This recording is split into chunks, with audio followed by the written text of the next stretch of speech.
चलिए अब हम लोग बात करने वाले हैं कक्षा 8 साइंस चैप्टर नंबर 6 बल एवं दाब। इससे हम लोग 50 एमसीक्यू प्रश्न देखेंगे और ये सभी प्रश्न आपके लिए बहुत ही महत्वपूर्ण है अगर आप 24 फरवरी को परीक्षा देने जाने वाले हैं। तो चलिए शुरुआत करते हैं हम लोग पहले प्रश्न के साथ। बच्चों आपका पहला प्रश्न है कि बल क्या है, ठीक ना। बल हम लोग किसे कहते हैं, बल क्या है? ऊर्जा का रूप, धक्का या फिर खींच, द्रव्यमान या फिर गति। तो बल क्या है बच्चों?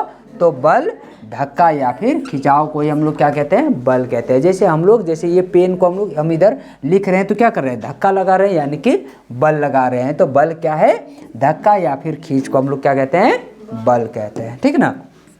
चलिए फिर अगला प्रश्न है कि बल का एसआई मात्रक क्या है, ठीक ना। तो बल का एसआई मात्रक क्या होता है बच्चों? तो बल का एसआई मात्रक न्यूटन है, ठीक ना। बल का एसआई मात्रक क्या है? तो बल का एसआई मात्रक न्यूटन है। चलिए अगला प्रश्न है, निम्न में से कौन संपर्क बल है? इसमें से कौन एक संपर्क बल है? गुरुत्वाकर्षण बल, चुंबकीय बल, घर्षण बल या फिर विद्युत बल। तो निम्न में से कौन एक संपर्क बल है बच्चों? तो घर्षण बल क्या है, एक संपर्क बल है, ठीक ना। निम्न में से कौन संपर्क बल है? तो घर्षण बल एक संपर्क बल है। चलिए अगला प्रश्न देखिए, असंपर्क बल का उदाहरण इसमें से कौन है? घर्षण, पेशीय बल, गुरुत्वाकर्षण बल या फिर धक्का। तो असंपर्क बल कौन है बच्चों? गुरुत्वाकर्षण बल, ठीक ना। गुरुत्वाकर्षण बल किसी के संपर्क में नहीं है लेकिन वो हमेशा अपनी ओर खिंचाव रखता है, अपनी ओर खींचता है, इसलिए असंपर्क बल इसमें से कौन हो जाएगा? तो आपका गुरुत्वाकर्षण बल, ठीक ना। क्या हो जाएगा? गुरुत्वाकर्षण बल। चलिए फिर अगला है, घर्षण बल किसके बीच में लगता है, ठीक ना। तो घर्षण बल किसके बीच में लगता है? दो द्रव्यों के बीच में, संपर्क में, सतहों के बीच, वायु में या फिर निर्वात में। तो घर्षण बल किस में लगता है बच्चों? कि दो वस्तु एक दूसरे के संपर्क में रहते हैं, एक दूसरे के संपर्क के सतह पे जो लगने वाला बल है उसी को हम लोग क्या कहते हैं? तो उसी को हम लोग घर्षण बल कहते हैं, ठीक ना। उसी को क्या कहते हैं बच्चों? घर्षण बल कहते हैं। फिर अगला है, घर्षण बल की दिशा कैसी होती है? गति की दिशा, गति की विपरीत दिशा, ऊपर की ओर या फिर नीचे की ओर। तो घर्षण बल कैसी होती है? तो गति के विपरीत होती है, ठीक ना। घर्षण बल कैसी होती है? तो गति के ठीक विपरीत होती है। तो आपका ऑप्शन नंबर बी क्या हो जाएगा? सही जवाब होगा। फिर अगला प्रश्न है कि कौन सा बल वस्तु को गति दे सकता है, ठीक ना। इसमें से कौन सा बल वस्तु को गति दे सकता है? केवल गुरुत्वाकर्षण बल, केवल घर्षण बल, कोई भी बल या फिर केवल चुंबकीय बल। तो इसमें से कौन सा बल वस्तु को गति दे सकता है? तो कौन दे सकता है बच्चों? कोई भी बल, ठीक है ना। कोई भी बल वस्तु को गति दे सकता है। तो आपका ऑप्शन नंबर सी क्या हो जाएगा? बिल्कुल सही जवाब होगा। फिर अगला प्रश्न है, बल का प्रभाव क्या हो सकता है, ठीक ना। क्या प्रश्न है कि बल का प्रभाव क्या हो सकता है? आकार बदलना, गति बदलना, दिशा बदलना या फिर उपरोक्त सभी। तो बल का प्रभाव इसमें से क्या हो सकता है बच्चों? तो उस आकार को भी बदल सकता है, जैसे हम लोग दबाएंगे किसी चीज़ को तो दबाने से क्या होता है, उसका आकार भी परिवर्तित होता है, उसकी गति भी बदलती है ना। जैसे हम लोग अगर मान लो इसको इधर से इधर धकेल दे रहे हैं तो ये इसका दिशा क्या हो रहा है, परिवर्तन हो रहा है, ठीक ना। उसकी दिशा भी बदलती है, इसलिए आपका सही जवाब क्या हो जाएगा? उपरोक्त सभी, ठीक ना। बल के प्रभाव से क्या हो सकता है? तो आकार भी बदल सकता है, गति भी बदलता है और दिशा भी बदलती है। चलिए फिर अगला प्रश्न देखिए, स्थिर वस्तु को चलाने के लिए क्या आवश्यक है, ठीक ना। कोई वस्तु एक जगह विरामावस्था में है तो उसे चलाने के लिए क्या आवश्यक है? दाब, बल, ऊर्जा या फिर घर्षण। तो उसके लिए क्या आवश्यक है बच्चों? बल लगाना आवश्यक है, ठीक ना। क्या आवश्यक है? तो बल लगाना आवश्यक है। चलिए फिर अगला प्रश्न है, चलती वस्तु को रोकने के लिए क्या लगाया जाता है? बल, दाब, ऊर्जा, ऊष्मा या फिर प्रकाश। तो चलती वस्तु को रोकने के लिए हम लोग क्या लगाते हैं बच्चों? बल लगाते हैं, ठीक ना। कोई वस्तु चल रही है तो उसे रोकने के लिए हम लोग क्या लगाते हैं? बल लगाते हैं, ठीक ना। तो आपका सही जवाब क्या हो जाएगा? Option number A. फिर प्रश्न है कि पेशीय बल किससे संबंधित है, ठीक ना। पेशीय बल इसमें से किससे संबंधित है? मशीन, मांसपेशियां, चुंबक या फिर विद्युत। तो पेशीय बल किससे संबंधित है बच्चों? तो पेशीय बल मांसपेशियों से संबंधित है, ठीक ना। पेशीय बल किससे संबंधित है? मांसपेशियों से। तो आपका सही जवाब क्या हो जाएगा? Option number B. फिर प्रश्न है, पशु किस प्रकार का बल लगाते हैं? ठीक ना, पशु किस प्रकार का बल लगाते हैं? चुंबकीय बल, पेशीय बल, विद्युत बल या फिर गुरुत्व बल? तो पशु किस प्रकार का बल लगाते हैं बच्चों? तो पशु किस प्रकार का बल लगाते हैं? पेशीय बल। ठीक ना, पशु किस प्रकार का बल लगाते हैं? पेशीय बल लगाते हैं। फिर प्रश्न है, चुंबक किसे आकर्षित करती है? लकड़ी, कागज, लोहा या फिर प्लास्टिक? तो चुंबक अपनी ओर किसको आकर्षित करता है बच्चों? लोहे को अपनी ओर यह खींचती है, अपनी ओर आकर्षित करती है। तो आपका सही जवाब क्या हो जाएगा? Option number C. फिर प्रश्न है, पृथ्वी किस बल से वस्तु को अपनी ओर खींचती है? ठीक ना, पृथ्वी जो है वो किस बल से वस्तु को अपनी ओर खींचती है? घर्षण बल, पेशीय बल, गुरुत्वाकर्षण या फिर चुंबकीय बल? तो पृथ्वी किस बल से वस्तु को अपनी ओर खींचती है बच्चों? गुरुत्वाकर्षण बल के कारण। ठीक ना, किस बल के कारण पृथ्वी अपनी ओर कोई भी वस्तु को खींचती है? गुरुत्वाकर्षण बल के कारण। तो आपका सही जवाब क्या हो जाएगा? ऑप्शन नंबर सी हो जाएगा। फिर प्रश्न है, दाब को परिभाषित किया जाता है। दाब को किससे परिभाषित किया जाता है? क्षेत्रफल बटा बल, बल गुने क्षेत्रफल, बल बटा क्षेत्रफल या फिर द्रव्यमान बटा क्षेत्रफल? तो बल को किससे परिभाषित किया जाता है? बल बटा क्षेत्रफल, यानी कि कितने क्षेत्र में, कितने क्षेत्रफल में क्या लगाया जा रहा है? बल लगाया जा रहा है। ठीक ना, तो दाब को इसी से परिभाषित किया जाता है। चलिए, फिर प्रश्न है कि दाब का एसआई मात्रक क्या है? ठीक ना, तो दाब का एसआई मात्रक क्या है बच्चों? पास्कल। ठीक ना, दाब का एसआई मात्रक क्या होता है? पास्कल होता है। तो आपका सही जवाब क्या हो जाएगा? ऑप्शन नंबर सी, दाब का एसआई मात्रक पास्कल होता है। अधिक दाब कब उत्पन्न होता है? ठीक ना, अत्यधिक दाब कब उत्पन्न होता है? अधिक क्षेत्रफल पर, कम दाब बल पर, कम क्षेत्रफल पर या फिर शून्य पर? तो अधिक दाब कब उत्पन्न होता है बच्चों? कम क्षेत्रफल में। ठीक ना, अत्यधिक क्षेत्रफल में दाब क्या होता है? कम होता है। अत्यधिक क्षेत्रफल में दाब कम लगता है, लेकिन कम क्षेत्रफल में दाब अधिक लगता है। इसलिए आपका सही जवाब क्या हो जाएगा? ऑप्शन नंबर सी, कि अधिक दाब कब उत्पन्न होता है? तो कम क्षेत्रफल पर। चलिए, फिर प्रश्न है, नुकीली वस्तु से काटना आसान क्यों होता है? ठीक ना, कोई भी नुकीली वस्तु से हम लोग कोई भी वस्तु को आसानी से काट सकते हैं। ठीक ना, जैसे मांस चबाने के लिए हम लोग इस दांत का उपयोग करते हैं। ठीक ना, ये दांत हम लोग का, सब देखिए, ये दांत आपका नुकीला होगा। तो इससे क्यों आसान होता है? कम दाब पड़ता है, अत्यधिक दाब पड़ता है, अधिक क्षेत्रफल या फिर कम बल? तो नुकीली वस्तु से कोई भी वस्तु को काटना क्यों आसान होता है? तो इस पर अत्यधिक दाब पड़ता है। ठीक ना, अत्यधिक दाब इस पर पड़ता है, जिसके कारण हम लोग कोई भी वस्तु को आसानी से काट सकते हैं। फिर अगला प्रश्न है, ऊंची एड़ी के जूते जमीन पर क्यों अधिक धंसते हैं? ठीक ना, जब हील वाला सैंडल लड़की लोग पहनती है तो अत्यधिक जमीन पर क्यों धंस जाता है? कम भार के कारण, अधिक क्षेत्रफल, कम दाब या फिर अधिक दाब? तो वो नीचे क्यों दब जाता है बच्चों? तो वह कम दाब पड़ता है। ठीक ना, ऊंची एड़ी के जूते जमीन पर क्यों धंस जाते हैं? तो उसमें दाब कम पड़ता है। ठीक ना, क्योंकि देखिए, दाब इस प्रकार से ऐसे आप देखते हैं कि इस प्रकार से ऐसे सैंडल बना रहता है। ठीक ना, तो अत्यधिक भार किधर लगता है? इधर लगता है, यहाँ पे भार कम पड़ता है। ठीक, अच्छा, अधिक दाब लगेगा ना? अच्छा, अधिक दाब लगता है। ऊंची एड़ी के जूते जमीन पर क्यों धंसते हैं? तो उस पर दाब अधिक लगता है। तो ऑप्शन नंबर डी क्या हो जाएगा? सही जवाब होगा। फिर अगला प्रश्न है कि द्रव दाब किस दिशा में लगता है? ठीक ना, प्रश्न क्या है कि द्रव दाब किस दिशा में लगता है?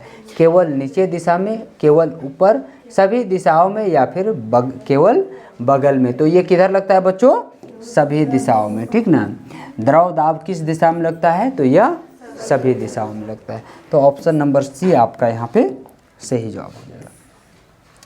फिर पानी की टंकी के निचले भाग में छेद करने पर पानी धीरे धीरे निकलेगा, नहीं निकलता है, तेजी से निकलेगा या फिर रुक रुक कर निकलेगा? तो कोई भी टंकी का निचले हिस्से में जब हम छेद करेंगे तो पानी तेजी से निकलेगा। ठीक ना, क्यों निकलेगा? तो उस पर गुरुत्वाकर्षण बल कार्य कर रहा होता है। ठीक ना, गुरुत्वाकर्षण बल काम कर रहा होता है, इसलिए पानी क्या होगा? तेजी से निकलेगा। ठीक ना, चलिए, फिर आपका प्रश्न है, द्रव का दाब निर्भर करता है किस पर? रंग पर, गहराई पर, ताप पर या फिर आकार पर। तो द्रव का दाब किस पर निर्भर करता है बच्चों? उसकी गहराई पर, ठीक ना। जितनी अधिक गहराई पर जाएंगे उतना अधिक दाब बढ़ते जाएगा, ठीक ना। तो ऑप्शन नंबर बी यहाँ पे सही जवाब होगा। फिर वायुमंडलीय दाब किसके कारण से होता है? तो वायुमंडलीय दाब किसके कारण से होता है? जल, वायु, अग्नि या फिर पृथ्वी। तो वायुमंडलीय दाब किसके कारण से होता है बच्चों? तो किसके कारण होता है? वायु के कारण, ठीक ना। वायुमंडलीय दाब किसके कारण से उत्पन्न होता है? तो वायु के कारण।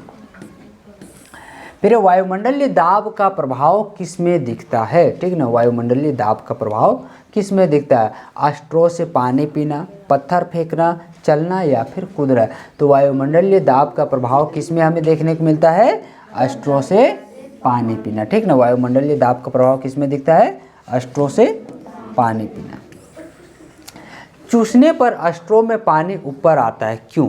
जब हम लोग ऐसे पीते हो ना, हाँ, पाइप से जब पीते हो तो उसमें पानी ऊपर की ओर क्यों आता है? क्योंकि गुरुत्व बल, वायुदाब, घर्षण या फिर चुंबकत्व। तो चूसने पर अस्ट्रो से पानी किसके कारण से आता है? उन्हें वायुदाब के कारण, ठीक ना। तो ऑप्शन नंबर बी यहाँ पे आपका सही जवाब होगा। फिर है रबर सक्शन कप दीवार से चिपकता है, ठीक ना। रबर सक्शन कप दीवार से चिपकता है, पेशीय बल के कारण, चुंबकीय बल, वायुदाब या फिर घर्षण। तो रबर सक्शन कप दीवार से क्यों चिपकता है बच्चों? वायुदाब के कारण, ठीक ना। किसके कारण से चिपकता है? वायुदाब के कारण। तो आपका ऑप्शन नंबर सी यहाँ पे सही होगा। फिर है भारी ट्रक के टायर चौड़े क्यों होते हैं? ठीक ना। जबकि हम लोग साइकिल का टायर देखते हैं कि पतला होता है और ट्रक का टायर हम लोग देखते हैं चौड़ा चौड़ा होता है, क्यों होता है? गति बढ़ाने के लिए, दाब कम करने के लिए, दाब बढ़ाने के लिए या फिर घर्षण को बढ़ाने के लिए। तो भारी ट्रक के टायर को चौड़ा क्यों रखा जाता है बच्चों? तो उसके दाब को कम करने के लिए, ठीक ना। उसके दाब को कम करने के लिए ट्रक के टायर कैसे होते हैं? चौड़े होते हैं, ठीक ना। फिर प्रश्न है बर्फ पर फिसलन क्यों होती है? अत्यधिक घर्षण, कम घर्षण, अधिक दाब या फिर कम दाब। तो बर्फ पर हम लोग कैसे फिसलते हैं बच्चों? क्यों फिसलते हैं? तो उस पर घर्षण बल बहुत ही कम होता है, ठीक ना। जैसे तेल लगे हुए फर्श पर भी हम लोग फिसल जाते हैं, क्यों होते हैं? तो उस पर घर्षण बल कम लगता है, ठीक ना। वहीं खुरदुरे जगह पे हम लोग नहीं फिसलते, ठीक ना। उसका कारण क्या है? तो उस पर घर्षण बल ज़्यादा कार्य कर रहा होता है। तो बर्फ पर हम लोग फिसलते हैं कम घर्षण बल के कारण। फिर घर्षण हमेशा हानिकारक होता है, उपयोगी होता है या फिर कभी उपयोगी और कभी हानिकारक या फिर शून्य। तो देखिए घर्षण हमेशा कैसा होता है बच्चों? कभी उपयोगी होता है तो कभी हमारे लिए हानिकारक होता है। इसलिए आपका सही जवाब क्या हो जाएगा? ऑप्शन नंबर सी, ठीक ना। कि घर्षण कभी कभी उपयोगी होता है तो कभी कभी हानिकारक भी होता है। चलिए फिर प्रश्न है घर्षण कम करने के लिए प्रयोग किया जाता है, ठीक ना। घर्षण को कम करने के लिए क्या प्रयोग किया जाता है? तेल, रेत, पानी या फिर धूल। तो घर्षण को कम करने के लिए किस चीज़ का उपयोग किया जाता है बच्चों? तेल का उपयोग किया जाता है, ठीक ना। जैसे आप लोग भी लड़की लोग चूड़ी उड़ी पहनते होंगे, नहीं घुस रहा होता है तो थोड़ा सा तेल लगा लेते हैं या प्लास्टिक ऊपर से डाल लेते हैं ना, ताकि क्या हो जाए? आसानी से चूड़ी अंदर जाए, ताकि घर्षण बल क्या हो सकता है? कम हो जाता है ना। चलिए फिर अगला प्रश्न है बल वस्तु के आकार को कब बदलता है?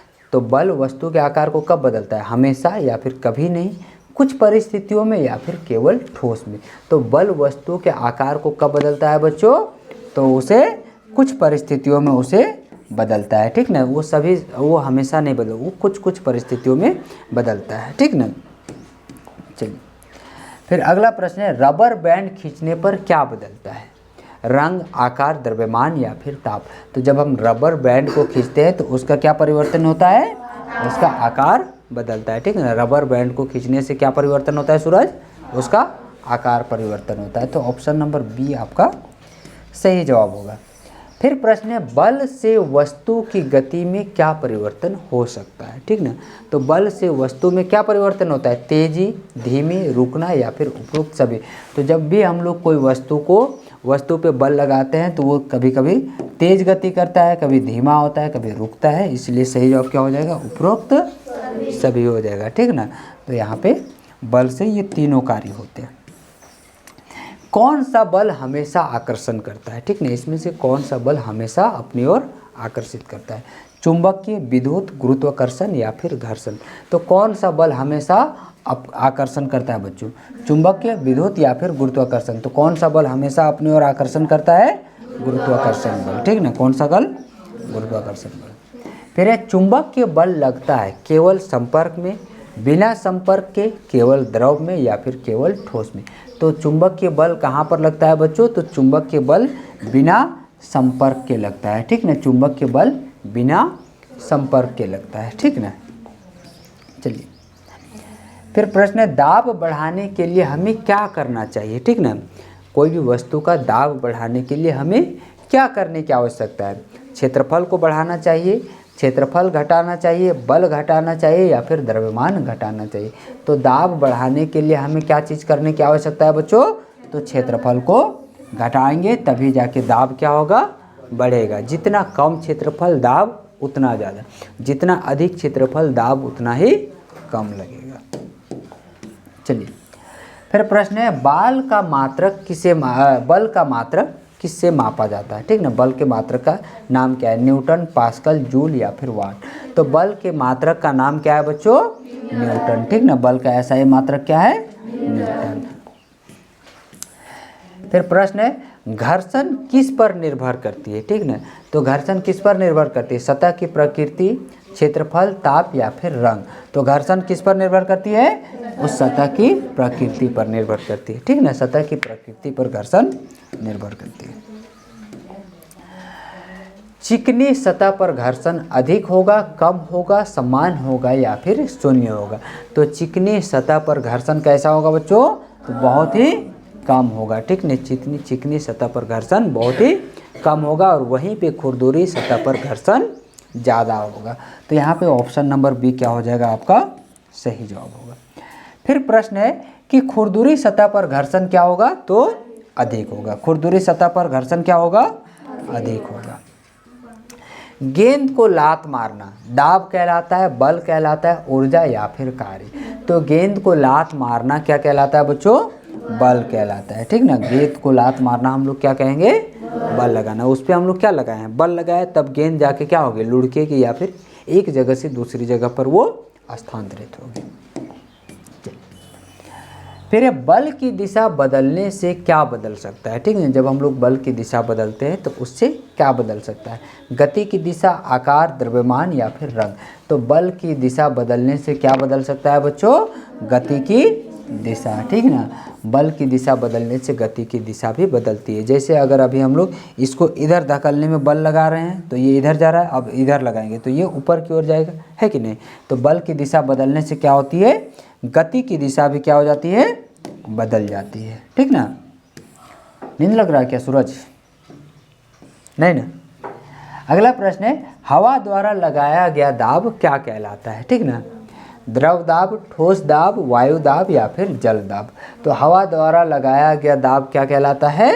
वायु दाब। ठीक ना, क्या कहलाता है?